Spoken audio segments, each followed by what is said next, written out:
I'm Cory Atkins. I'm a farmer in Sussex County, Delaware, and the Seaford Lower area mostly. I'm a first-generation farmer. We grow soybeans, corn, wheat, barley, grain sorghum, and a few different vegetable crops, lima beans and green beans being one of the two main vegetable crops that we're currently growing. I didn't hold the deck in my hand to be a farmer, but I took a liking to it when I was young. I started a produce stand when I was 10 years old, and ever since then I just enjoyed doing it. I really like when I was in the produce business to see that direct farmer to consumer relationship and growing something that they could actually eat. And the same with soybeans now, you grow them, they turn into the feed for the poultry and even human consumption just as the beans. So it's pretty neat to be able to grow something and nourish the body. When I first started farming, I was doing some tilling, and I bought a planter and it was set up for no-till. I mean, a lot of the older planters weren't, this one was. And I had a neighbor, he told me, he said, man, you want to keep tilling that ground, your yields are going to go down. And I thought to myself, I said, a lot of my acres at that time were non-irrigated, and if it doesn't rain, I'm not going to have a crop to start with. So why do I want to put in the extra time and fuel and wear and tear on my equipment if I can just go out here and desiccate whatever is growing with the herbicide and plant right into that and watch it grow.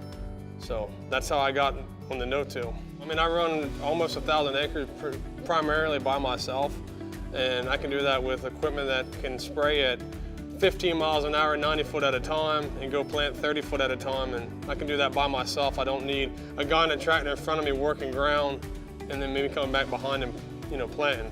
When I got them full time and we left the disc home and just went to no-till, our yields tremendously increased, keeping that soil moisture there, keeping the microbes, always having something green. We plant a lot of stuff to cover crops that are green, and then we come back and desiccate it later. When you're not tilling, you don't have that dust blowing, so you're not losing topsoil as you see the dust, and you don't think about it.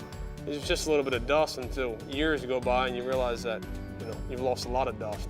A big issue around here for us is Roundup-resistant Palmer amaranth pigweed, and with the cover crops being there and that having that ground cover, we've been able to help battle that. I mean, that with the dicamba-tolerant soybean, that gives us two tools in the toolbox to fight it. I mean, having that cover there and just being able to do more with less. We got less time, less fuel, less wear and tear. We've reduced our carbon footprint.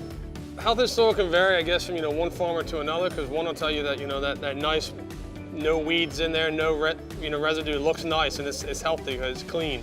To me, there's a lot of residue. When you take a soil, find some earthworms, some grubs, some stuff that can be a factor. But if you manage it, it's keeping that soil structure so you don't get the compaction. The roots can go down, and the crops look better.